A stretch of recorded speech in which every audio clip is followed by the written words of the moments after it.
I have sitting on my desk, and some of you saw a picture of it online, a little piece of internet history.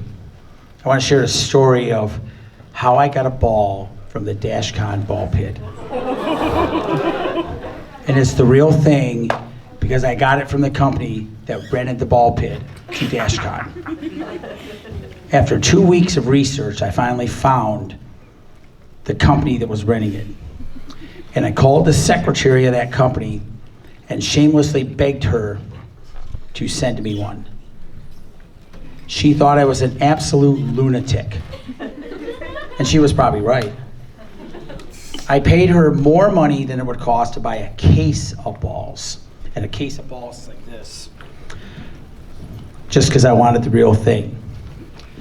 The reason I wanted the real thing, and every day it sits on my desk in a very prominent location where I work on this show. And every day I look at that thing. And it's a constant reminder to me as a promoter to not screw with you guys. That's why it's there. That's why I wanted it. Because sometimes things happen and you want to make sure that you have reminders to do the right thing. We've all read stories of convention disasters. TanaCon in California booked a building that held 1,200 people, was promoted by a major social media influencer, and they tried to shove 20,000 people into a building designed for 1,200. Fandom Fest in Louisville, Kentucky, 2 weeks before their show, moved from a convention center to an abandoned Macy's store, which did not have running water, electricity, and when the vendors came in, they were scraping dead animals off the floor. Rainforest in Washington, the fan base destroyed the hotel to the cost of over $250,000. The first festival I ever attended in this field was Fright Vision in Cleveland, Ohio in 2005. Yes, I'm old. Some of you probably weren't even born in 2005. If it tells you how crooked that show was, the promoter served 7 years in Ohio State Prison. No joke. But for some reason, a little show in Chicago called DashCon became legendary. And what we're going to do is we're going to discuss what happened with that show. More importantly, why it happened and what could be done to make sure it doesn't happen again. How many of you are teenagers or young college students that are thinking someday of going into business? Raise your hands. This panel was written for you. Seriously. Take notes. If you came here expecting a whole ton of DashCon slam on the promoter stories, you're in the wrong panel. You might as well leave. You're not going to get it. What we're going to discuss instead is what we can learn from this. Because I had perceptions of DashCon too for a while. Then I read a horror story about a young lady who got royally screwed. There's no other way to put it. It was awful. And somehow I found her online. She's the only person in that show that's brave enough to even have an internet presence. And she agreed to come here and talk to you guys about what happened. This is brave and this takes guts. So give her a hand. Lachlan O'Neill.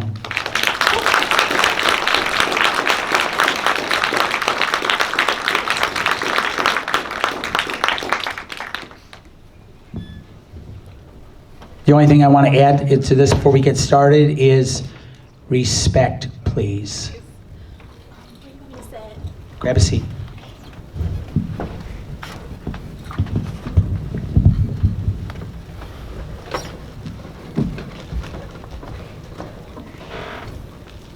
First of all, we'll have her admit it. DashCon was your idea. DashCon was my idea. So was the ball pit. What we're going to go into first is what this idea originally was. because it was originally going to be called TumblrCon USA. We got a post up there on where it was from. The original concept, you basically came through from a post on Tumblr.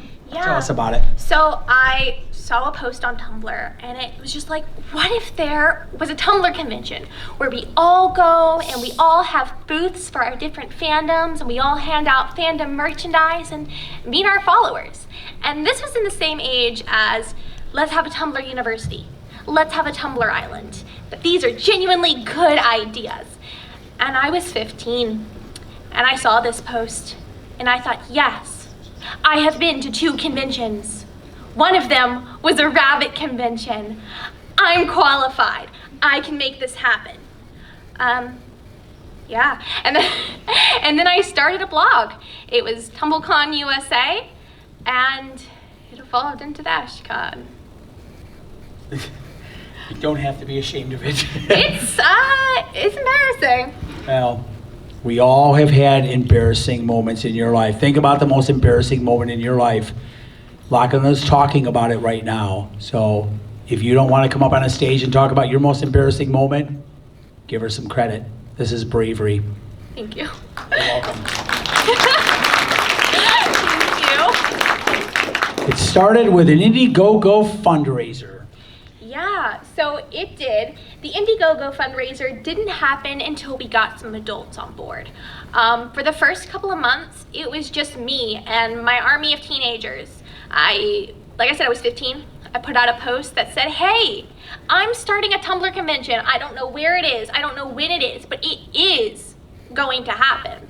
If you want to be staff, let me know and I can add you as an admin, because on Tumblr, when you make a side blog, you can add other admins. So that's what I was doing. People came, people went. Finally, adults got involved. Real adults, which, means 18, 19. One lady was 30. And they started an Indiegogo fundraiser. They created a business license and we did raise over $4,000. There were supposed to be rewards. I don't know why there weren't any. I had no money. I just kind of left it up to them. Right. And then it was renamed DashCon It was. because of Copy. issues with using the word Tumblr. But they did say that they supported us, which was a little bit weird. They sent us about 1,000 of these Tumblr, not really bumper stickers, but put them on your laptop, put them on your car. So that was neat. But it probably is smart that they really didn't want to be that associated with us, because especially after it turned out how it did. And it was named after the basically the dashboard on Tumblr. Yeah, I actually didn't get that until the actual con. Megan Rocks had to explain that one to me. I'm a little bit slow when it comes to that. It's okay. The first thing we have to do is to understand where we were at that point before we go into what happened at the show. Tumblr in 2012 was a very different world than it is today. Tumblr was a very unique social media site. It really died down after the NSFW ban. But before that, you have Facebook, you have Twitter, you have Instagram. Those groups aren't really thought of as a community. Everybody has an Instagram, everybody, has a Twitter, everybody has a Facebook. But for some reason, Tumblr, if you were a Tumblr user, you already saw other Tumblr users and were like, oh, yeah, exactly, we are a part of a community. Like, I like your shoelaces. Thanks, I stole them from the president. I don't know if any of you guys remember that, but that was a secret Tumblr code. And it was its own little culture. There was this imaginary fandom war between the hipsters and the Doctor Who fans, and it was weird. You don't see that kind of stuff on Twitter. You hear about, Stan Twitter, but Tumblr was something different entirely. It was its whole culture in itself. Explain the concept of Tumblr University and Tumblr Island. So it was kind of like DashCon in concept, Tumblr University. What if we all had a university and we went to classes based on different fandoms? What if we had a Sherlock class who did forensics? What if we had a Batman class for crime fighting, which I thought would be cool. Tumblr Island, same. I can't really see that. My eyes are bad. But again, it's broken up into different fandom areas. Hipsters, photography, fashion, Doctor Who, again, Super Wholock was huge, which is Supernatural, Doctor Who, and Sherlock. That was, again, its own micro community within the Tumblr culture. Oh, that's me. There's Lachlan in 2012. Yeah. Now- I used to model. So that was for I was working for Aveda in Denver, and I put my face on just a really big poster. It's like as big as this table, and it hung up for several years. So that's for my Instagram back then. Okay. Peep the filter. Gosh. What did Tumblr mean to you in 2012? It meant friendship. Gosh, that sounds corny. But I made a Tumblr right after my favorite uncle died. My neighbor from down the street suggested it, and I did. And it started out, it was a mice genetics blog. I'm really into color genetics, so mine was about mice, you know, and that's weird. But then I soon discovered like the fandom aspect of things. I had just gotten into cosplaying. I had just gotten into watching anime, and I'd always been kind of a nerd, so I just fit right in. And I started searching the tag for my own town. I lived in Blythewood, South Carolina, which is just teeny tiny little country town. Our only hobbies were like hanging out in a Target parking lot the other town away, or hanging out in a cornfield. Like those were our options. And I saw somebody say, I hate Blythewood. It's the worst place. I don't want to be here. And I sent her a message, and I'm like, you know what? I hate Blythewood too. Let's hate Blythewood together. And we did. We have been hating Blythewood for 10 years now. She is my best friend. Her name is Erin, and I love her to death. And when I met her, I had never had a friend like this before. And that's all I saw through Tumblr was Tumblr helped me make my best friend. If we had a convention, everybody could meet their best friends. And again, I was 15, so maybe this was a little bit naive, but that was my thought process. Please note what she just said. I was 15. Yeah, teens their frontal lobes are not fully developed. That's all I gotta say. We're going to talk about some of the players in DashCon because, like Lachlan said, it was originally a bunch of teenagers that were working on it, on the idea, and then they, quote, passed it on to adults. This is where you high schoolers should start listening. So, First person, okay. Tila Volz. Yeah, Who is that? Tifa. So this started out with the first couple of adults that came in were Tifa and Tifa Volz. yeah, Excuse and me. Rox. I'm sorry. Another thing about Tifa is I don't know if that's her real name. I don't know much about her. I know that she was, I believe, one of the original people on the business license. So she was over 18. She was very, very nice. But I think that there was an issue where she admitted that she had stolen from a con while she was a teenager. And everybody was like, okay, you need to go. She was quickly replaced by Meg, who was like 30. So Rox was maybe 19 at the time, and Meg was 30. So one of the main heads of this thing was 19. Right. And a lot of people came and went very, very, very quickly. I know that there was a guy at one point who was there who wasn't Kane, who got kicked out. And yeah, it was a long time ago, and I genuinely cannot remember these people's names, and I feel really bad. But then there were other people who were very consistent. So there was Sam, and Sammy, she was really, really nice too. And suddenly she was supposed to go to, because we went to 221B Con in Atlanta, Georgia, which was a Sherlock convention to promote DashCon. And suddenly she wasn't there.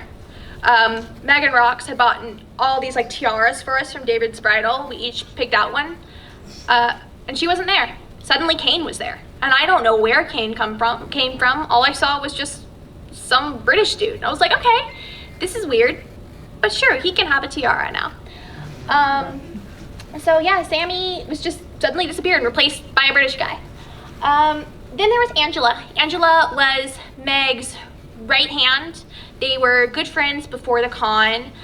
She was nice for the most part. We roomed together at 221B Con. But then after the con, she was like, yeah, Lachlan's as cute as a button, but she does not have the disposition to run a convention, which maybe is why it didn't work out so well. She spent a lot of time napping. I have narcolepsy. And then, like I said, we went over Rox. And then Amber. Amber was actually from Australia, and she started out as a good friend from Meg, and she joined to support Meg. And yeah, their friendship did not last through DashCon.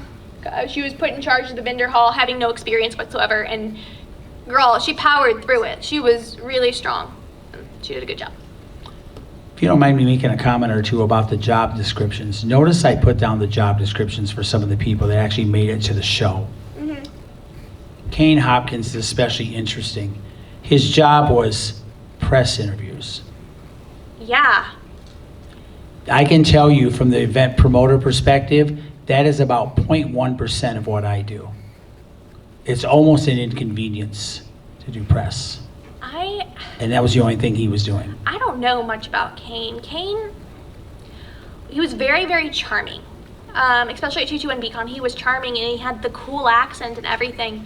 And then at the con, he did a 180. He was, yelling at me to set up rooms, to move chairs, asking me why I was in the bathroom instead of in ConOps. I was 17 at DashCon. I had never worked in ConOps before. And he was like screaming at me to the point where I was crying. And I'd never been spoken to before like that. And it was weird. Yeah. I also did, so I did all of the, after starting the con, I went into social media marketing. I did reach out to all of the press people. I sent press releases. I made sure they were there. I made sure they got press passes.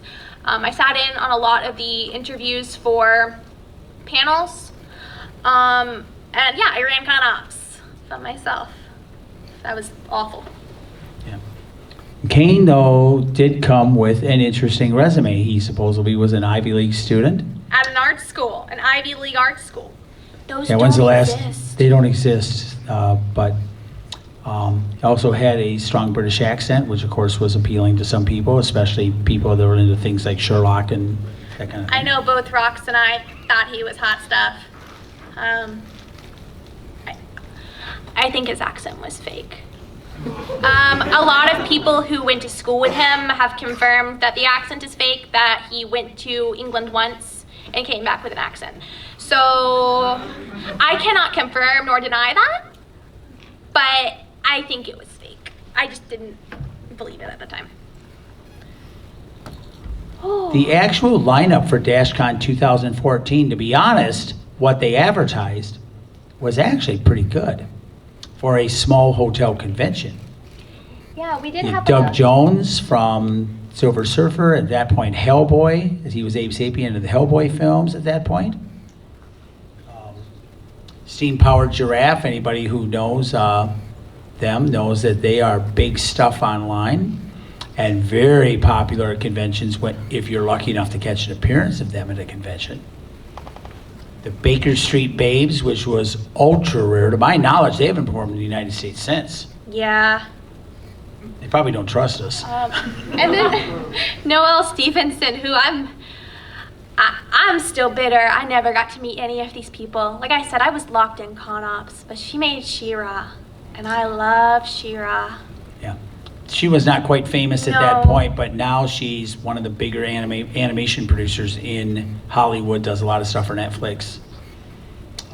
And welcome to Night Vale. I'm sure everybody in here knows who they are. This is for a hotel show. This is a pretty impressive looking lineup. It really is. Yeah. The programming, though, had some. Oh my gosh. I don't even have to say anything because I wanna- you can read some of the stuff they were actually putting in programming. Homoerotic subtext. Yep. Hateful anons and beyond. How to deal with bullies. British Men with cheekbones. cheekbones. Okay. I've never heard of a panel like that at a show, and I've been doing this for years. There was also an Omegaverse panel, and I'm not gonna explain what this is at this panel, but I want to explain something about the panel selection criteria. So, I've never seen this happen at any con other than DashCon. It was weird. I thought it was weird then too, but it's extra weird now. So what they would do would be, okay, we'll submit your panels, but you just submit them. It's not you offering to run them. It's just you submitting them, like it's a suggestion. And then they would say, okay, well, these are the panels we want to have. Now we're going to interview panelists. So if you want to be a panelist, you have to do an interview. So maybe that's what they were talking about with Kane in his interviews. But I sat in on interviews too. It was weird. And yeah, so we did auditions for the Homestuck panel. I was Vriska. One thing too is DashCon only allowed people 18 plus to run panels. I was the only minor doing any panels, doing anything at the con. You had to have an ID and be verified in order to run any kind of panel.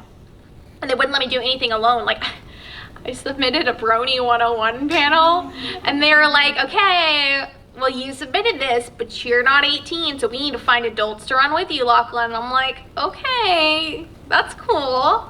I actually didn't even end up running that panel. I was up in my room crying. But yeah, it was weird.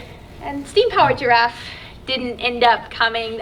We canceled like 2 months in because nobody realized that when you invite guests, you also have to include like their plus ones and their posse and whatever, all their equipment, fly all that in, provide a per diem and everything.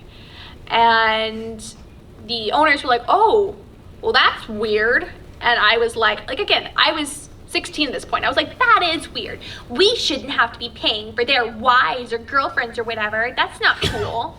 No, that's normal. That is normal. It's very normal. It's expected. And I know of a celebrity that requires you to fly in 20 people. 20 people. And this is a guy that was on TV in the 1960s. I would rather not say. Okay. But you'll see him about 4 or 5 times a year at shows around the country. Because he did play a role when he was a kid that was very memorable. You would know the character if I told you who it was. Now I'm curious. Okay. I can tell you after. Okay, sounds good.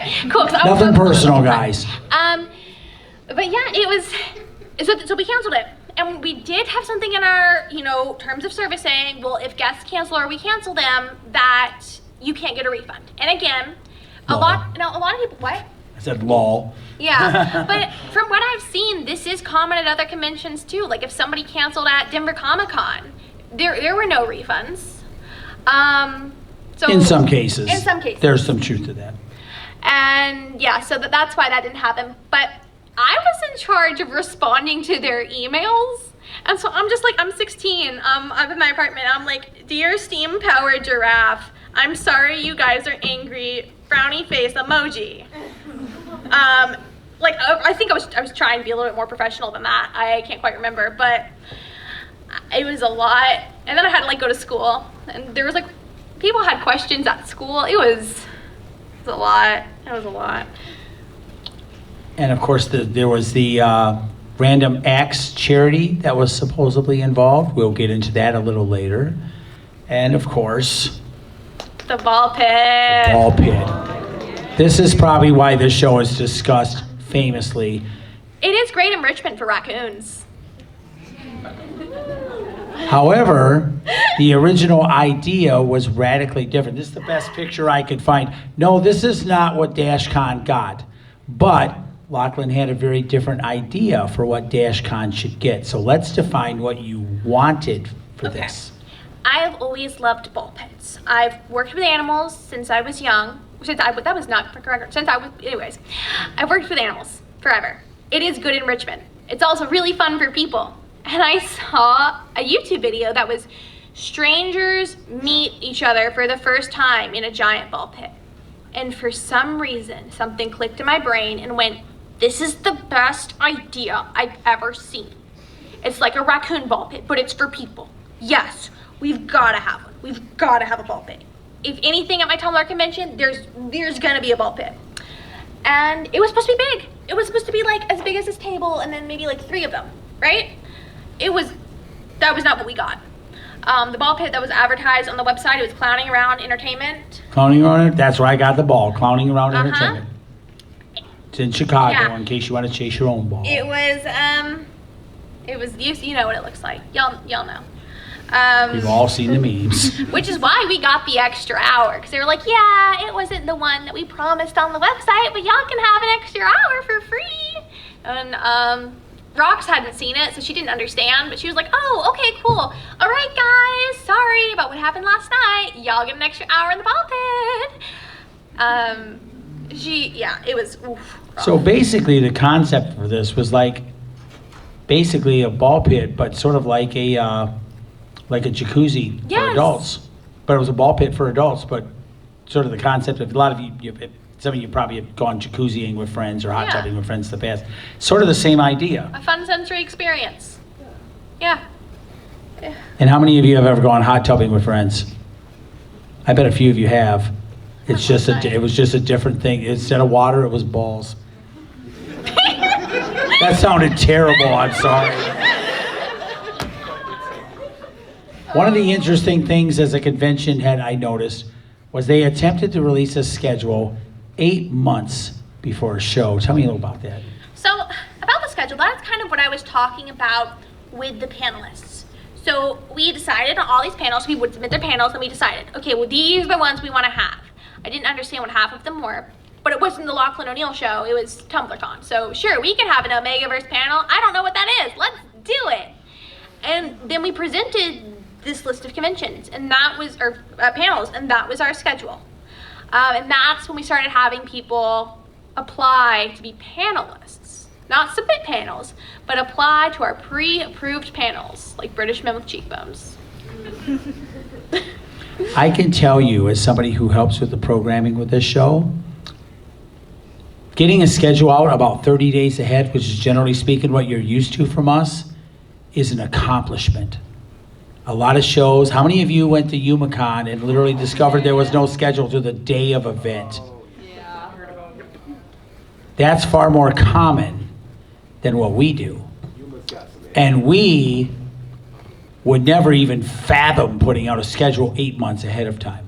We wouldn't even, we know there will be a costume contest. That's about all I Right. know at that point. And people cancel all the time. It's far more common than y'all think, and it's normal. So to have something that far in advance, and again, have you ever heard of a con having somebody submit panel ideas and then have other people run them?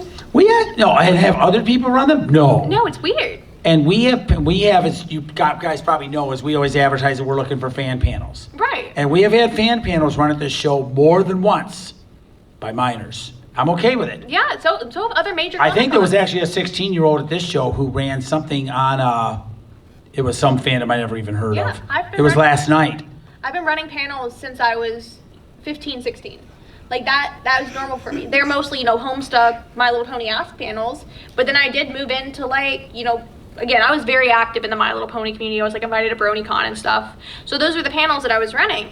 And I was still young, so it's common for major conventions to have minors run them. It's not common, it's not heard of at all to have conventions have someone else suggest a panel and then hold auditions to see who gets to run it. It's weird. January 2014, Steam Powered Giraffes cancels. I remember that day, it was snowy. Yeah, my childhood was very strange. I lived in a high-rise apartment in Denver, Colorado. My dad would be gone 4 weeks at a time. So I was often alone. I often couldn't get to school because I didn't have a ride or anything, and it was either too dangerous or too snowy for me to walk. I often didn't have heat because I don't know, sometimes wouldn't pay the bills, and it was crazy. So yeah, it was cold, and I was up there, and we were told Steam Powered Giraffe canceled, and that it wasn't them who canceled, it was the con who canceled them. Because they did not want to pay for their +1s, they didn't want to pay for extra travel costs, per diems, etc. Things that are expected, things that are normal. I was told, no, this isn't normal, they're just being demanding and rude, and I believed it. And I was wrong. I firmly thought that they were rude, bad people, and I was wrong. Yep. For those of you who don't know what the terms mean, +1 basically means you bring in the band +1 plus an additional person. Usually it's a manager. Sometimes in some cases, +2, 3. Yeah, we've done before as much as, we've got one guest here that came in from Spain with this show, and well, she actually paid for 2 of her own people, but there's a +3 with her. We have one of the publishers here that was a +3 because unfortunately Randy Zimmerman, who you guys have seen at numerous panels at our show, he is in a hospital right now with a severe case of COVID. He's got a ventilator shoved down his throat. We're not 100% sure he's going to survive, so we wish him the best. And of course, that caused a tizzy with them, so we picked up a couple extra people, so we didn't lose a 20th celebrity, because we had 19 cancellations this year. 15 of them were in the last 45 days. It happens. Yeah. And the big one that would, to me, was, well, the big thing about the Steam Powered Giraffe thing is the con did not advertise that they canceled. Is that correct? We announced, we did announce that they canceled. However, we made it sound like, from what I remember, that they canceled, that it was their fault, that they were the problem. And that is not true. Did I firmly believe it was true? Yes, because I was 16 and I was gullible. And if people in power told me something, I was inclined to believe it, because I don't like to think that people lie, and I don't like to think that people inherently have a bad agenda. I don't think people like Rox did, but I feel like people like Meg absolutely did. Sorry, what were you saying? I'm sorry, I got a message that was sort of important. I had to read, but No it can worries. live a little later. Sorry. As running the show, it Yeah. does not turn off for about 5 days. It just doesn't It's a turn big off. deal. Just to be But, honest. yeah. But one of the big signs too was lawyer canceled a month out. So the lawyer backed out. That is a huge red flag. I'm gonna be honest, I didn't even know we had a lawyer. I didn't know we had a lawyer, and I didn't know the lawyer canceled. However, I did know that Meghan Kane's lawyer dropped them about a month after DashCon. I thought it was a month before, I'm Well, sorry. no, Meghan Kane's lawyer had to, well, they got a lawyer after DashCon because Rox was trying to sue them to Right. get those refunds. Roxanne was working her butt off to get people those refunds. I'm 24 now. I'm almost 25. At the time of DashCon, Rox was 21. She was a child. I am still young. Your frontal lobe is not fully developed until you are 25. She was still very young, and I know for a fact that I still could not organize or run or try to sue people for damages to get refunds, even at this age. Like, I'm successful, I've got my own place, I got a real job, but I couldn't do that. And to do that at like 20, that's crazy. Right. But that to me was a couple of the big red flags here. There were staffing problems from the very beginning. Yeah, so it says the primary volunteers were teenagers. When it says that, I don't think it means that like below the age of 18, but they were 18, 19, 20. They were very, very young college students. The majority of the volunteers, it was just a very young demographic. And they were promised food. Well, so I was looking at the letter about volunteer, like how they were comped. And it was quite strange. So for panelists, most of the time people get free badges. Your Correct. panelists- right. If they work 3 hours at this show, they get a free badge for the day. For Yes, absolutely. DashCon, Plus pay. you had to pack a room twice to get a free badge. That's not possible. We thought it was possible. I always thought it was strange. I think Rox thought it was strange, but the amount of people that showed up at DashCon and how big the rooms were, it was wrong.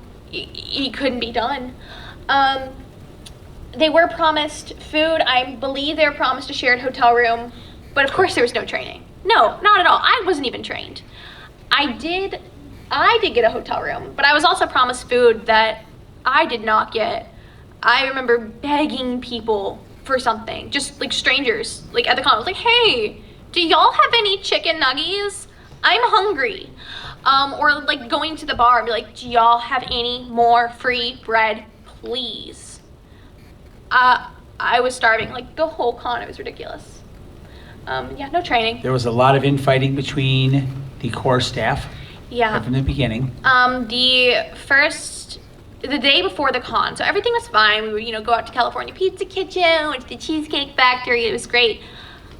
Then the day before the con, Meghan Kane presented Roxanne with a document that effectively demoted her from co-owner, that made Meg president, Kane vice president, and Roxanne secretary. And I want to remind you guys, we had not met Kane until April. DashCon happened in July, right? July? Correct, July. So that's 3 months. We'd only known Kane for 3 months. And suddenly he shows up and he's supposed to be the vice president. Roxanne didn't know about this, and that led to a lot of tension right then. And it was bad, and suddenly people were picking sides. I remember we were sitting in the boardroom all playing Mario Kart, and I could just see people just starting to physically move to their teams. Not their Mario Kart teams, but like their actual sides. So it was me and Rox and Amber. And now Amber was Meg's friend to begin with. And suddenly she realized something was wrong. But then Angela and Kane on the Meg on the other side. And it was weird. It was nerve-wracking. Megan and Kane weren't answering emails at all? Nope. I remember sitting on the floor while Rox would just send an email. She'd be like, Lachlan, will you send an email? Amber, will you send an email? Will you call them? Will you please see if we can get a hold of them? No luck. Yeah. And Yeah. Roxanne, as the only person that was literally still a teenager, was the one trying to hold this stuff together. I think Roxanne was like 20 or 21. Was she 20 at that point? Yeah. I thought she was only 19. No, she was almost 21. See, I'm learning. She could have been 21. Okay. And where was I? Where were you at that point? I was Because- sitting on the floor. Literally, Roxanne would just be standing, and I'd just be on the floor, just like, okay, what do you want me to do? She's like, here is a book. Please wrap it in paper and draw a meme on it. Okay. Like, I'm just trying to just we did like a blind date with a book, which is where people had donated books, and we would like wrap them up and put them in the quiet room. And so we'd like draw stupid memes on them and be like, this is a book about the future. And then I just drew like Squidward going, future, on it. So that's what I was doing. I was just trying to support her. I know that her fiance was also there, trying to support her. Or we'd like sit in her room and all on like the pull-out couch, because we did each have our own room, but we would all just try to sit in there and like brainstorm. Just trying to figure out what was going on.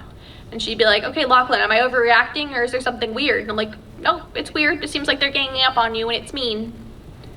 And that was it. Like, they were bullying us. Now you got to remember, this is a couple months before a show. Lachlan's idea has been basically removed from her in the hands of certain adults.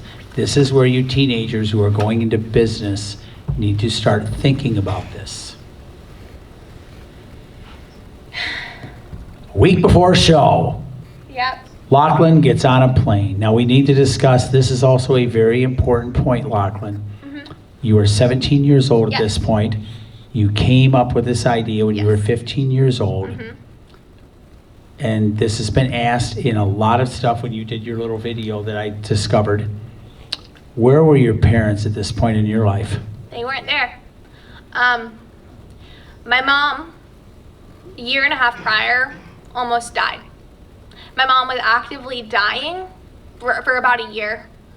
I didn't know. It was very touch and go. She was always in the hospital, always. I had to move in with my dad. She could not take care of me because of her health. So my dad got full custody. And like I said, my dad was working all the time. I love my dad. He is my favorite person in the whole world. He's the funniest guy. He's the literal genius. But he wasn't meant to be a dad. I don't think he ever wanted to be a dad. Or maybe he did, but it wasn't meant to happen. And so he wasn't there. My parents saw what I was doing, and they were like, go get her, girl. Go make it happen. And I did. They were fine. They weren't there. Okay. But I did get first class on a plane. I got a free roll. Yeah, I like bread. She actually got food at that point. I did, yeah. What was your pay at this event? What were you actually paid in terms of what did they give you to work the event? I got a $5 iTunes gift card. Yay! I got a tiara from David's Bridal, retail value $150.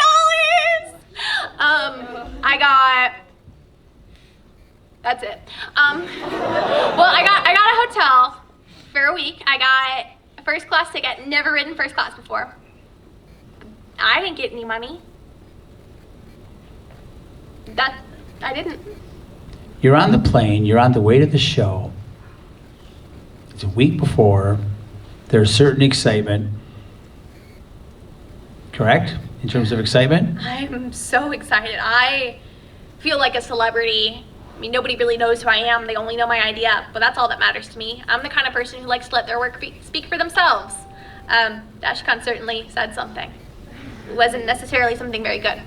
But I was just so excited. I was excited to meet new people. I was excited for other people to meet new people. Because like I said, for me, Tumblr was all about friendship. So I was just stoked.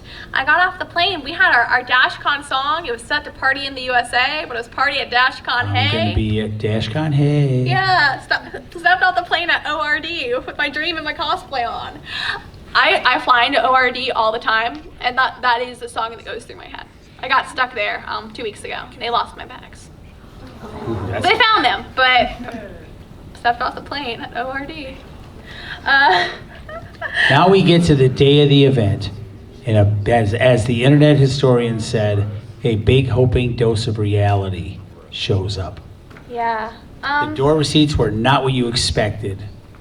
No. I remember before the con, everybody saying, this is gonna be the biggest opening of a convention ever. We are gonna make history. And I firmly believed it. It did. It Sorry, but it certainly did. And it didn't even, I think maybe at the most it got 1,000 people. Yeah, they never kept the door receipt. They didn't count it. No, nope. There were numerous cancellations. I know my best friend Erin, when I was telling you about, was supposed to go. She didn't go. The gaming room, one console. It was just a Wii U, and it was the Wii U, like I said, that we were using to play Mario Kart. And Some of you have gone up to our gaming room. You've seen how remotely extensive it is. I mean, that's just electronic. The board and card is going to take over that whole hallway that everything is in now. So, and this show had one computer. yeah. Also, we have 15 minutes. Are we? Yeah, we're getting close. Okay. And the ball pit, which of course you can see the picture. We'll start scooting through this a little faster. We need $17,000. We've all seen the thing about. Yep. They did succeed, and that was awesome. A lot of people think that we raised $17,000 on site because they gave me a paper sandwich bag, said, Lachlan, get up on stage. You're the one crying the most. Get that bag, girl. Please note what she just said. She's the one carrying around the paper bag. And the reason they had her carrying it was because she was the one that was crying. I was dressed the up as most. Vriska from Homestuck. People will comment on my videos, Vriska did nothing wrong. And I'm like, yeah. If y'all haven't read Homestuck, Vriska did a lot of things wrong. A lot of things. Yeah, so most of the money actually came from staffers themselves maxing out their credit cards, security people maxing out their credit cards. There's only about $3,000 collected in cash in that paper bag. But we did it. We succeeded. Did it? And what? And they actually did it? Yep. A lot of people think that the money was somehow stolen or embezzled. I can confirm that that is not true. The money really did go to the hotel. I think most people just think that we just needed money to keep like the panel rooms open. But when you have a hotel, you're also booking rooms for your guests and your staffers, and that is why so many guests and staffers, myself included, were locked out. The atmosphere of the show changes Friday night to Saturday morning because at this point the internet knows what's going on. Yeah, I was getting death threats at this point. 17-year-old girl getting death threats over something that she's not running. Think about that for a minute. I remember sitting on the floor of Roxanne and Ian, so Ian was her fiance's hotel room, just sobbing. I was like, I want to die. I think they're right. I think I should drown myself in the bathtub. It's what they're like, you need to drown yourself in the bathtub. You're a bad person. You're evil. And I'm like, you're right. I should do it. And they were like, maybe you should just stay in here for a little bit to make sure that you're safe. And I did. And then I went back to my hotel room and just watched Bob's Burgers. A lot of it. And then I slept in. I slept in the next morning. I said, I am not going back down to ConOps right now. I'm going to sleep as long as I want. This is horrible. I had never in my life received death threats like that. I've been through some crap, but no, I was scared. I was scared for my life. Vendors are packing up and leaving. Yep, they are. There's continual mocking of the event in the online community. We have all seen the memes. They were everywhere that weekend. Yeah.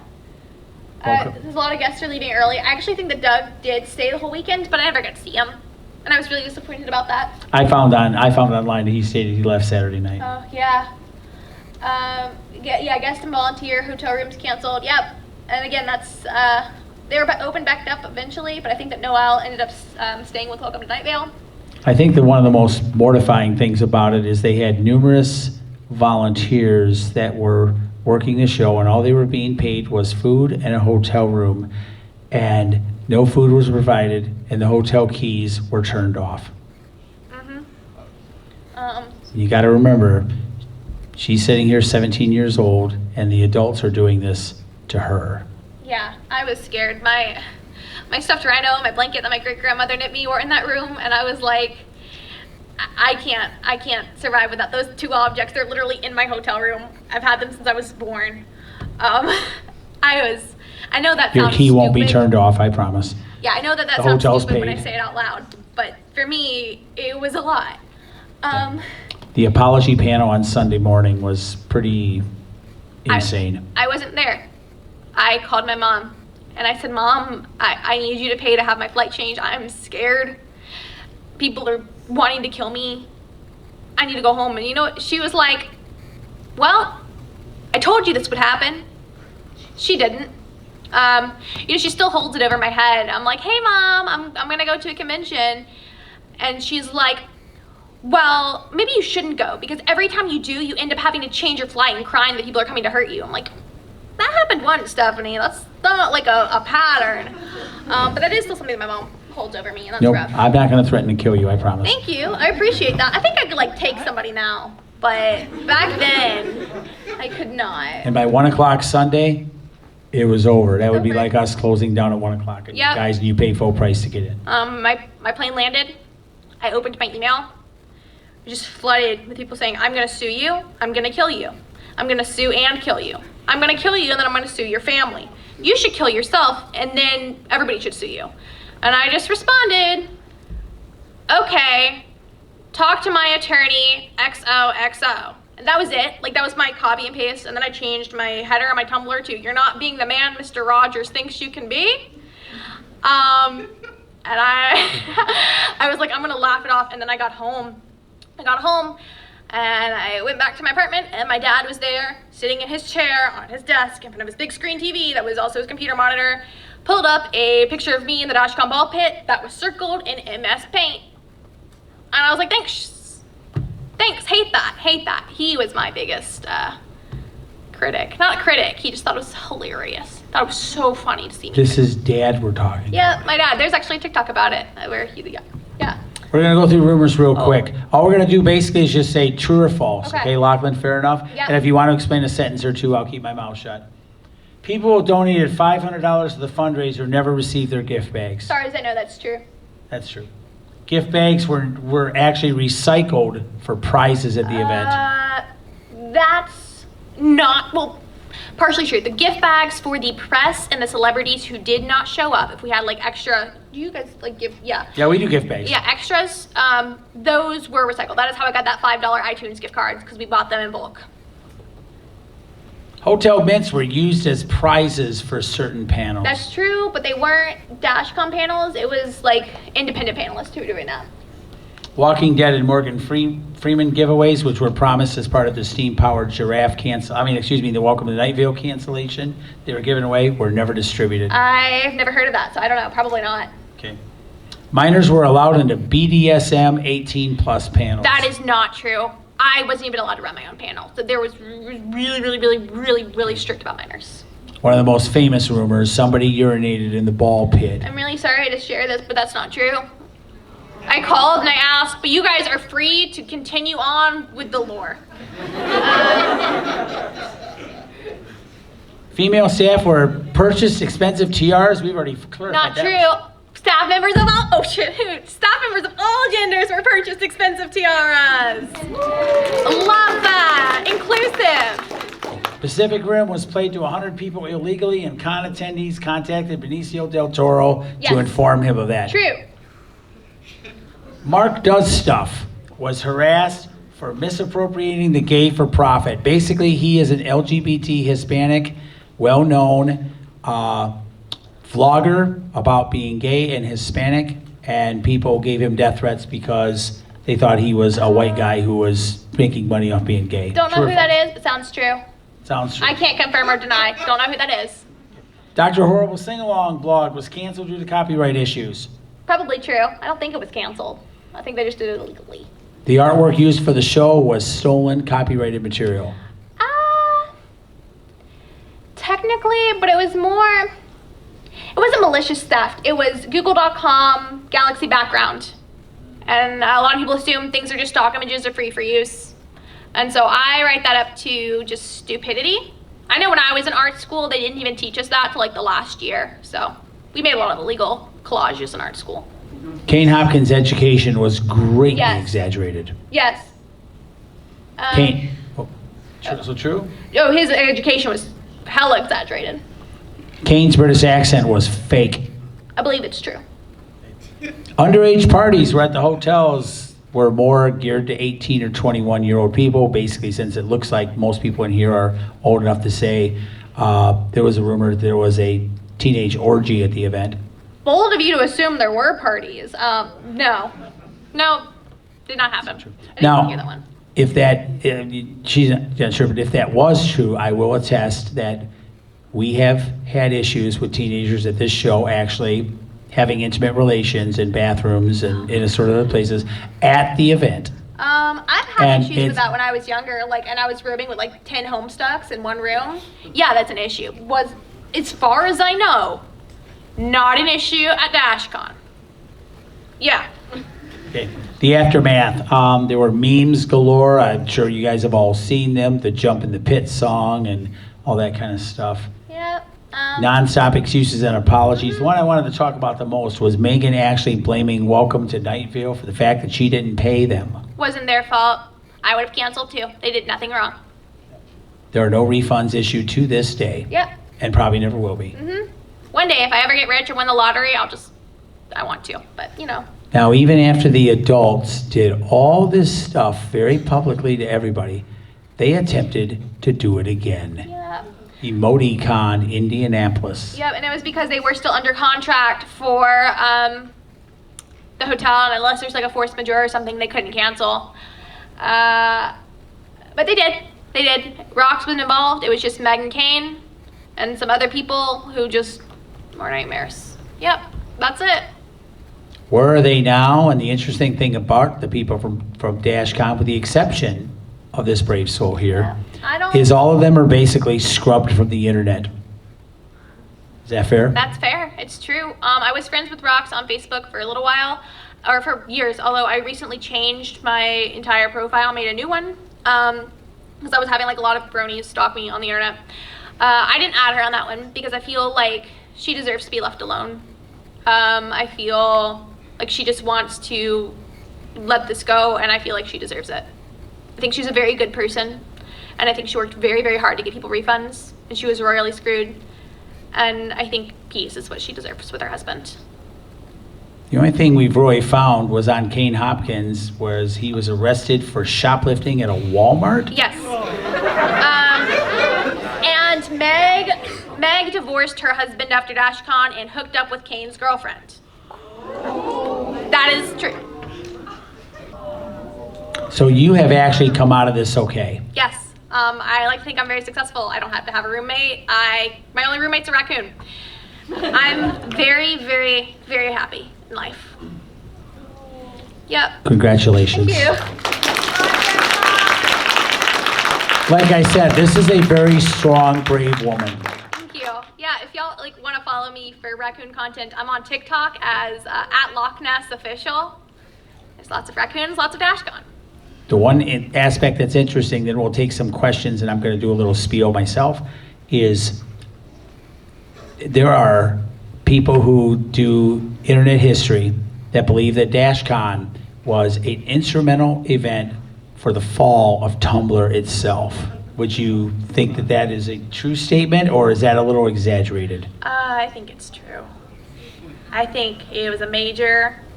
I think that, followed by the NSFW ban, just doomed the website. Okay. All right. My little spiel, I'm going to do something really quick. because a lot of you are hearing all these teenage stories, and you might be thinking to yourself that teenagers probably should not be doing anything. My answer to that is very simple. Bullshit. If you're a teenager, you should step out and do things. But here's the lesson to take from this. You don't know everything. Get an adult with you that you can trust. A parent, because I'll tell you, you've seen the cover artwork for this show this year. That was done by a 17-year-old. A lot of you have seen our cosplay video from the August show. The band that you hear in that, the very good heavy metal band you hear in that, is 3 teenage girls. That song was written by a girl at that point that was 15 years old. So when people tell me that teenagers can't do anything, I tell them they're full of crap. Here's the thing. What makes it interesting is with all these people that I know, these teenagers are actually doing cool stuff, they all have strong parental figures. And if they don't have a strong parental figure, they have a teacher or something like that that is helping them. Unfortunately, Lachlan did not have that. She did not have the adult figure in her life to help her step through this, and that's the lesson. Don't be afraid to step out and stick your neck out, but make sure you've got strong adults behind you. That's the lesson.